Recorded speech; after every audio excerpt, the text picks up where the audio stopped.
तो चलिए दिल्ली के दंगल में चर्चा को आगे बढ़ाएंगे। शुरुआत प्रदीप जी आपसे, जहां दिल्ली विधानसभा चुनाव के बीच पोस्टर और लेटर वॉर एक अलग ही नया मोड़ लेकर के आ गया है। अब इसमें किसानों की एंट्री भी हो गई। शिवराज सिंह चौहान के पत्र से अब घमासान जारी है। दोनों राजनीतिक दल एक दूसरे पर आरोप प्रत्यारोप को चरम पर पहुंचाते हुए नजर आ रहे हैं। क्या मोड़ लेगा ये पोस्टर वॉर और लेटर वॉर?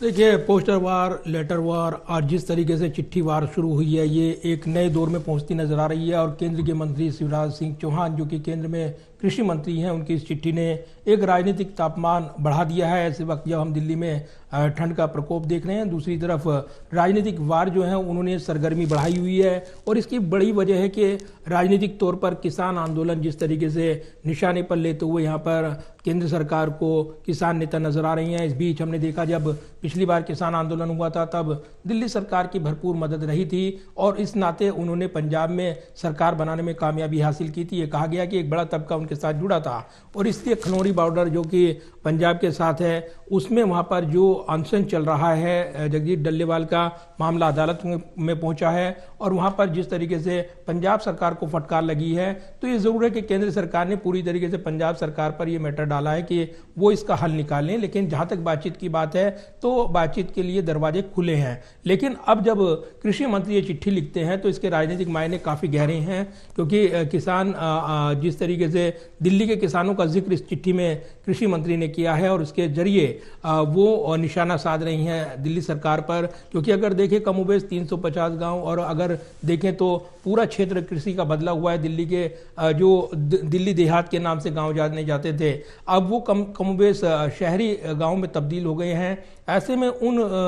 जो गांव के जो निवासी अभी भी खेती से जुड़े हुए हैं उनको उसका लाभ नहीं मिल पा रहा है और वो जो कृषि के लिए जो सब्सिडी देती है सरकार, चाहे वो अलग अलग मद में देती हो, उसका फायदा वो नहीं उठा पा रही हैं और इसीलिए इसका जिक्र करते हुए यहाँ पर कृषि मंत्री नजर आई हैं। तो ये एक बानगी है इस बात को लेकर कि किसान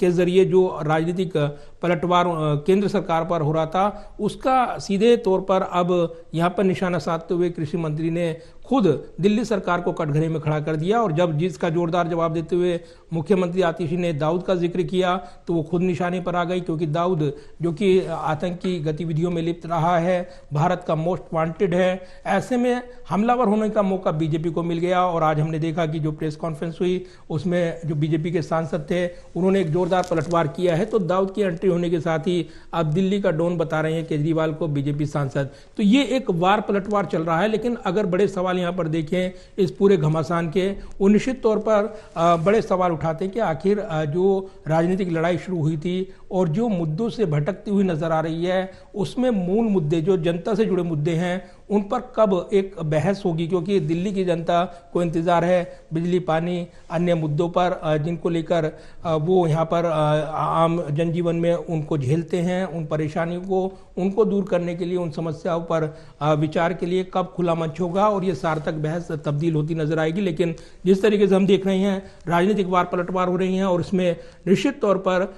ये पोस्टर वार जो चिट्ठी वार में तब्दील हुई है, AI का इस्तेमाल हो रहा है, पोस्टर वार जोरों शोरों से देखने को मिल रही है। इसमें भी नए मोड़ आएंगे क्योंकि अब तीखे वार तब्दील होंगे और जिस तरीके से प्रधानमंत्री कल यहाँ पर दिल्ली के लिए कई बड़ी सौगात देने वाले हैं, वो कई योजनाओं की यहाँ पर आधारशिला रखेंगे। सावरकर कॉलेज जो उसकी आधारशिला और सावरकर के जरिए ये पलटवार माना जा रहा है। ये महत्वपूर्ण है बताना कि जिस तरीके से पुजारी उनको मानदेय का ऐलान किया गया ग्रंथी को, अब सावरकर की एंट्री हो गई है दिल्ली की पॉलिटिक्स में और सावरकर के जरिए अब बैकफुट पर बीजेपी एक निशाना साधते हुए परोक्ष रूप से नजर आ रही है। आज जो सवाल पूछे हैं बीजेपी नेताओं ने वो सावरकर को लेकर, आखिर उनको सम्मान देने को लेकर अभी तक क्यों सुध नहीं ली दिल्ली सरकार ने, ये भी पूछे गए हैं। तो ये जो एंट्री हुई है ये ऐसी चुनावी टाइमिंग में है जिसके लिए ये पलटवार माना जा रहा है। हिंदू विरोधी पार्टी आखिर पुजारियों को बीच में लाई है और उनको अभी याद आई है, जबकि वो पहले से पेंशन नहीं दे रही हैं, ये सवाल उठाए गए हैं। तो यही वजह है कि इसके पलटवार में सावरकर की एंट्री करते हुए कल प्रधानमंत्री जब आधारशिला रखेंगे तो निश्चित तौर पर एक बड़ा घमासान इसके जरिए भी उभर कर आएगा और जो चुनावी रैली प्रस्तावित है 5 तारीख को, उसमें भी उनके भाषण पर नजरें रहेंगी। लेकिन कल बड़े मध्यम वर्ग को साधने की कोशिश रहेगी और इसीलिए इन तमाम मुद्दों पर नजरें रहने वाली हैं, जो कि आज दिन भर चिट्ठी वार में तब्दील होती नजर आई है, किसानों की बात होती नजर आई है। को साधने की कोशिश प्रदीप जी लगातार की जा रही है, चूंकि घोषणा पत्र का भी जिक्र किया जा रहा है, घोषणा पत्र पर भी चर्चा करेंगे। लेकिन इस बीच प्रेस कॉन्फ्रेंस के माध्यम से एक दूसरे पर आरोप प्रत्यारोप लगाए जा रहे हैं। चुनावी घमासान के बीच प्रेस कॉन्फ्रेंस एक बड़ा आरोप ले रही है, क्योंकि आतिशी की तरफ से प्रेस कॉन्फ्रेंस की गई, जिसमें तमाम मुद्दों को सामने रखा गया, किसान का दाऊद से तुलना की गई, कई ऐसे बयान दिए गए। इसके अलावा सचदेवा की तरफ से भी प्रेस कॉन्फ्रेंस की गई, जहां वोटर लिस्ट में गड़बड़ी की बात कही गई, संजय सिंह पर निशाना साधा गया। इसके अलावा अरविंद केजरीवाल पर भी निशाना साधा गया कि 2-2 जगहों से वोट दे रहे हैं। इस पर अब आम आदमी पार्टी की तरफ से क्या कुछ प्रतिक्रिया रहेगी और बीजेपी आगे क्या कुछ स्टैंड लेती हुई नजर आएगी? देखिए, बिल्कुल प्रगति, 2-3 विषय हैं जो आपकी ओर से उठाए गए हैं और निश्चित तौर पर किसानों की बात करें, जिसको लेकर कृषि मंत्री शिवराज सिंह चौहान की चिट्ठी ये चर्चाओं में है और इसके जवाब में जो यहाँ पर मुख्यमंत्री का बयान है वो कोट कर देना बहुत बेहद ज़रूरी है, क्योंकि ये दर्शकों को समझ में आना चाहिए कि आखिर उनका संदर्भ क्या था और किस संदर्भ में उन्होंने ये बयान दिया। जब शिवराज सिंह चौहान ने चिट्ठी लिखी तो ये सवाल उनसे पूछा गया और बीजेपी ने जिस तरीके से इस चिट्ठी के जरिए किसानों का मुद्दा फ्रंट फुट पर लाया, उसके बाद ये बात ऐसी करना है जैसे बीजेपी किसानों के बारे में वैसी बात कर रही है जैसे दाऊद अहिंसा पर प्रवचन दे रहा हो। यानी एक तंज भरा ये बयान था जिसको लेकर यहाँ पर बीजेपी को हमला करने का मौका मिला। दूसरी तरफ अगर देखें तो संजय सिंह के बहाने, क्योंकि संजय सिंह काफ़ी आक्रामक हैं दिल्ली की राजनीति में और जिस तरीके से वो घेरते हैं, अपने आरोप लगाते हैं, उसमें वो जोरदार हमला बोलते हैं। लिहाजा संजय सिंह के एफिडेविट के बहाने, जिसका जिक्र यहाँ पर वीरेंद्र सचदेवा करते नजर आए हैं और राज्यसभा का जो एफिडेविट है उसका हवाला उन्होंने दिया है, जिसमें उन्होंने सीधे तौर पर यह कहा है कि 2018 का ये सर्टिफिकेट राज्यसभा में जाने के लिए दिया गया, लेकिन उस वक्त सुल्तानपुर में भी वोट था। तो ये एफिडेविट लगातार बीजेपी नेता निशाने पर ले रहे हैं। उनकी पत्नी का भी एफिडेविट जो उससे जुड़ा हुआ है, उनका वोट बताते हुए सुल्तानपुर में उसको भी सर्कुलेट किया गया था, एक निशाना साधा गया था। तो दूसरी तरफ प्रेस कॉन्फ्रेंस की भरमार देखने को मिल रही है, क्योंकि आरोप प्रत्यारोप के लिए जब आप चुनावी मैदान में जाते हैं और जिस तरीके से मुद्दे वो जमीन पर लाते हैं, उससे पहले वो तैयारियां देखने को मिलती है और जिस तरीके से अलग अलग झुग्गी प्रवास कार्यक्रम के जरिए जो वंचित वर्ग से जुड़ने की मुहिम शुरू की गई, मध्यम वर्ग को साधने के लिए कल प्रधानमंत्री जो फ्लैट्स की चाबी हैं वो झुग्गी झोपड़ी वाले निवासियों को देने वाले हैं। इसके अलावा भी अन्य योजनाएं उनकी सौगात वो देने वाली हैं। तो कुल मिलाकर अगर देखें तो मध्यम वर्ग को साधने के लिए, वंचित वर्ग को एक बड़ा मैसेज देने के लिए कल मौका रहेगा प्रधानमंत्री के पास कि वो दिल्ली के चुनावी बिगुल को बजाते हुए नजर आएंगे। दूसरी तरफ जो उनकी 5 तारीख की प्रस्तावित रैली है उसके जरिए भी बड़े हमले बोलेंगे। तो ये 3-4 विषय हैं जो इस पूरे घटनाक्रम से जुड़े हैं और आने वाले दिनों में आप देखेंगे कि और भी जोर शोर से ये घमासान आगे बढ़ेगा, क्योंकि राजनीतिक वार पलटवार में कोई भी दल पीछे नहीं रहना चाहेगा और इसलिए कांग्रेस का जिक्र हो रहा है कि कांग्रेस भी यहाँ पर जो महिलाओं को साधने की कोशिश है उसके लिए मानदेय बढ़ाएगी। इसलिए अपने चुनावी घोषणा पत्र के जरिए लोक लुभावन वायदे कर ये मैसेज देने की कोशिश हर पार्टी की रहेगी कि वो इस फ्रंट फुट की वार में आगे दिखाई दे। जैसे कि मुहिम शुरू की है केजरीवाल ने, अब तक 5 बड़ी योजनाएं जो लॉन्च की गई हैं और उसके जरिए वो निशाने पर आए हैं। जो पुजारी और ग्रंथियों से जुड़ी योजना है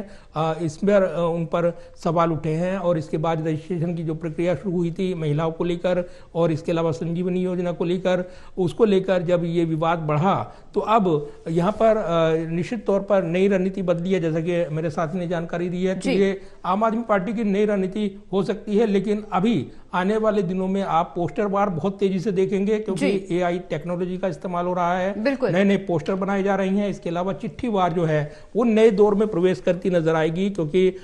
जो संघ को प्रमुख को चिट्ठी लिखी थी केजरीवाल ने, उसका जोरदार जवाब देने की तैयारी है। इसके अलावा सोशल प्लेटफॉर्म पर वो जोरदार मुहिम वो चलाने की तैयारी देखने को मिलेगी। तो एक नए फ्रंट से लड़ाई जो है पॉलिटिकली वो देखने को मिलेगी और ये दिलचस्प लड़ाई होगी दिल्ली के चुनावी रण के ऐलान से पहले। बिल्कुल प्रदीप जी, लेकिन सवाल ये भी कि घोषणा पत्र बीजेपी का कब तक सामने आएगा और इन घोषणा पत्र में कौन से चुनावी वादे किए जाएंगे, क्योंकि आम आदमी पार्टी की तरफ से लगातार जिस तरह से योजनाएं सामने लाई जा रही है निश्चित तौर पर वो चुनावी वादे ही हैं। बीजेपी का अगला कदम घोषणा पत्र को लेकर के क्या होगा? कहा यह भी जा रहा है कि कांग्रेस की तरफ से 2100 के बाद 2500 का प्रस्ताव रखा जाएगा, महिलाओं के लिए उनको लाभ दिया जाएगा। तो बीजेपी क्या इसमें बढ़ोतरी करेगी, महिलाओं के लिए कुछ अतिरिक्त यहां पर सहायता दी जाएगी, या फिर कल जिस तरह से आप जिक्र कर रहे हैं कि कल प्रधानमंत्री का बड़ा आयोजन होगा, कई बड़ी सौगातें दिल्ली को मिलेंगी, क्या इस दौरान ये मानकर चला जा सकता है कि दिल्ली को घोषणा पत्र चुनाव से पहले कल मिल सकता है? देखिए, उसकी बानगी देखने को मिलेगी और जो करीब 45,000 करोड़ रुपए की योजनाएं परियोजनाएं उनका उद्घाटन शिलान्यास होने वाला है। दिल्ली के लिए एक चुनावी बिगुल के तौर पर आप इसको ले सकते हैं, क्योंकि प्रधानमंत्री मोदी जो बड़े चेहरे हैं और वही चुनावी कैंपेन लीड करते हैं किसी राज्य के चुनाव से पहले, जिस तरीके से उनकी रैलियां शुरू होती हैं तो वो फोकस रखते हैं और उस फोकस में निश्चित तौर पर उनकी रणनीति का हिस्सा है बीजेपी की ये कि जहां भी चुनावी मुकाबला होता है उससे पहले प्रधानमंत्री की रैली और एक चुनावी माहौल उसमें रंग भरा जाता है। ठीक उसी तर्ज पर आज दिल्ली में कल जो मौका रहेगा प्रधानमंत्री के पास, उसके जरिए वो वंचित वर्ग और इसके अलावा मध्यम वर्ग को साधने की भरपूर कोशिश करते नजर आएंगे, एक बड़ा मैसेज देते नजर आएंगे। और सावरकर का जिक्र हुआ, एक बार फिर बता दूं, सावरकर कॉलेज और जिस तरीके से रोशनपुरा नजफगढ़ में इसको एक बड़ी यहाँ पर उपलब्धि बीजेपी अब बताएगी, जबकि यहाँ पर पुजारियों के जरिए सॉफ्ट हिंदुत्व का कार्ड यहाँ पर आम आदमी पार्टी ने चला था, ये कहा गया,